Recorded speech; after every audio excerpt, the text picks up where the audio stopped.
Yo, what's going on, guys? Welcome back to the channel, man. It's your boy, and I had one of you guys hit me up asking, how do you know if a character has good substats in 7 Deadly Sins Grand Cross? Because sometimes in people's PvP showcases, they'll click on this drop down button and you'll see this menu here. And if you're new to the game, you may be very confused as to what all of these mean, and if there's a certain way you can tell if a character is good by looking at these substats. And honestly, there's a couple things that you look for on your characters that can tell you if they're going to be good for PvP or just like as a good damage dealer or as a good tank or something, besides their skill and their passive. The primary reason why people look at the substats is usually to ideally tell them whether or not this character is going to be good to do insane amount of damage in PvP.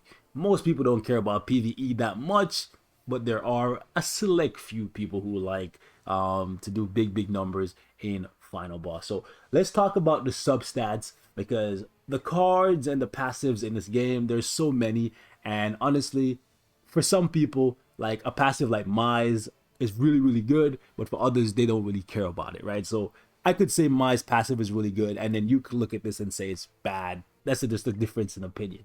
Well, what you cannot argue is substats, right? What you cannot argue in this game are substats and base stats too. So let's talk about it. So pierce rate. What is pierce rate in 7 Deadly Sins Grand Cross? It's not Pierce from Marvel Future Fight, okay? It's not that. Pierce rate is a very interesting stat in this game because it's something that you will actually use quite a lot, and it actually scales your damage exponentially if you have it on the right unit. Like, for example, you can get pierce rate on your equipment, and if you put pierce rate on your gear and give it to a character like, for example, Omega Rugal, that has a card that increases its pierce rate by up to 3 times, as you can see on that card right there. Or if you're a new player and you got Demon Meliodas, Blue Demon Meliodas for free, he also has that triple pierce rate on an AoE card. This is really good, because what happens when you give a character a lot of pierce rate? It means you get a shit ton of damage, okay? Pardon my language.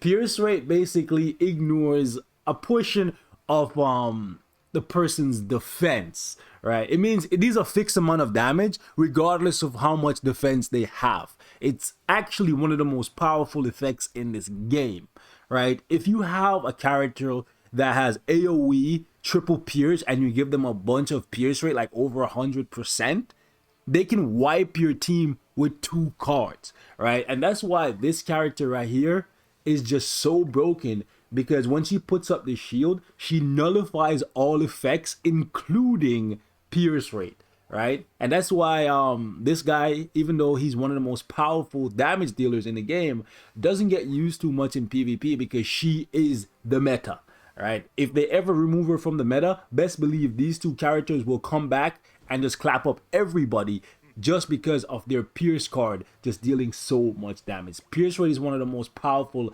effects in this game, because like I said, it just deals a fixed amount of damage regardless of how much defense you have. Okay, let's jump back and we'll take a look at the substats. So resistance is basically just another way of wording defense. Essentially, the more resistance you have, the less damage you will take from an incoming attack. It works hand in hand with your defense. Higher defense, higher resistance. So higher defense, higher resistance means you take less damage. You don't want one or the other. Ideally, you want both. So from your gear, you would ideally get defense, and then from like your substats, like from your outfits and stuff, you would ideally want to get resistance. So like, for example, we click on his outfit here, you see how he has resistance. If you're ever buying cosmetic pieces for the body, you ideally want to look for resistance, because the resistance will actually help you survive. Trust me.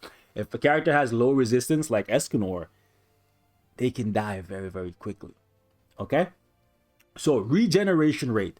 This basically means that when there's a turnover, like when it switches from my turn to your turn, your character will heal a percentage of HP. If you ever notice in PvP, like for example, you bring like Gother to the point where he's almost dead, and this happens to me a lot in PvP, and you, now that I mentioned it, you will notice it too. A character like Gother, right? You'll bring him to the point where he's almost dead, and then the turn switches over, and then he heals up, and you're like, wait, how did he heal up so much?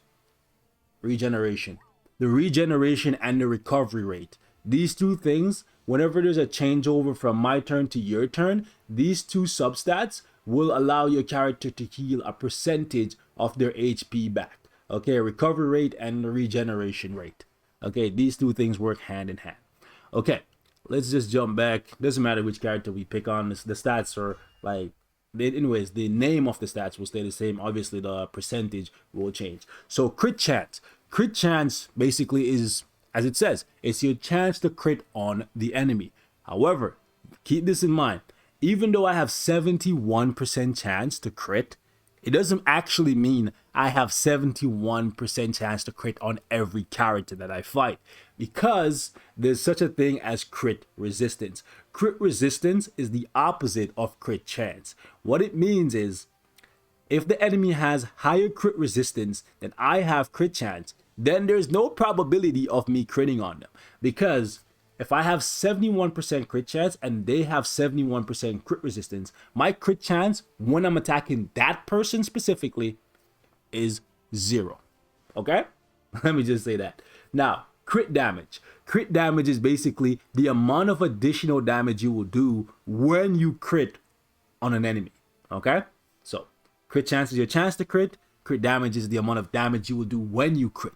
Crit resistance is like basically subtracting crit chance from you when you're attacking into an enemy. So like, for example, if you ever attack a character like a Droll, you will notice this man has a lot of freaking crit resistance, okay?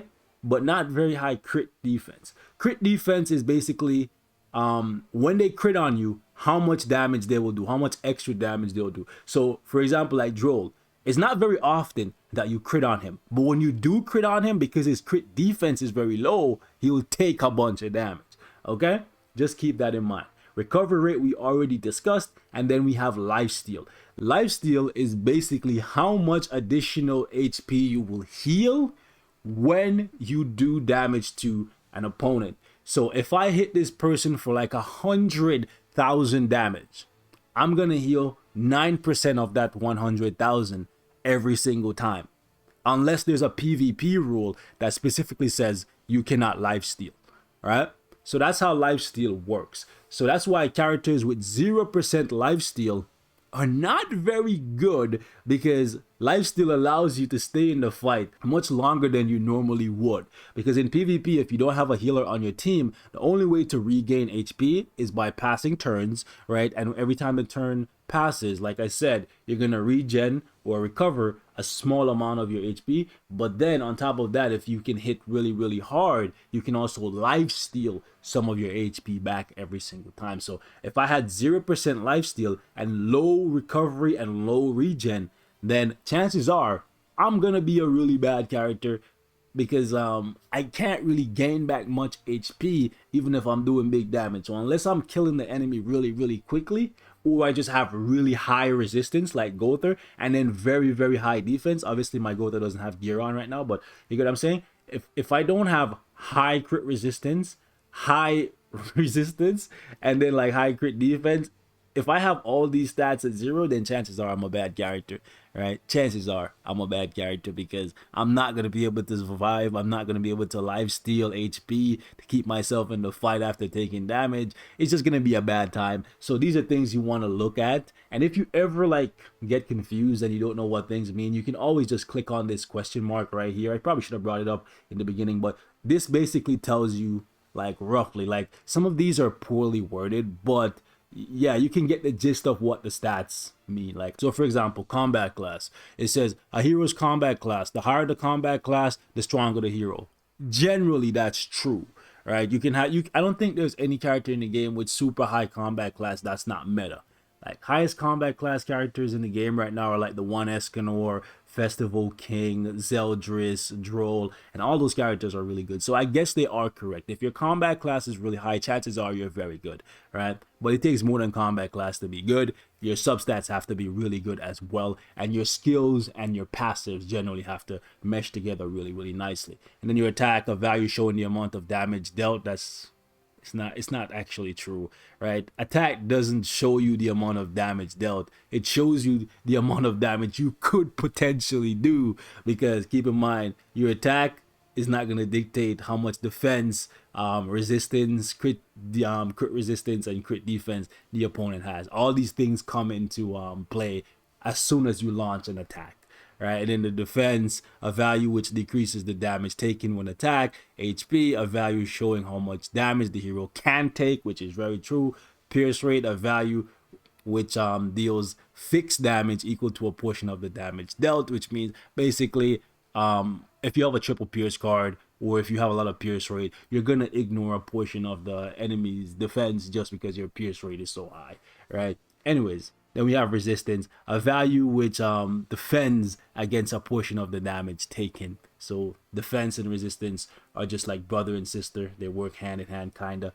And then we have the regen, and you can read this in your own time, but basically I just wanted to explain it how I understand it, and then I want to show you guys how they explain it as well, and then you can take whichever explanation you want. But essentially, higher substats, better substats will determine if a character can stay in the fight for longer, and then your skill set overall being like really good will basically determine whether or not you're good enough to be meta. So catch you guys in the next one. Hopefully this video was informative. Anything else you guys want to see, hit me up, and I'll be more than happy to answer that for you. Peace.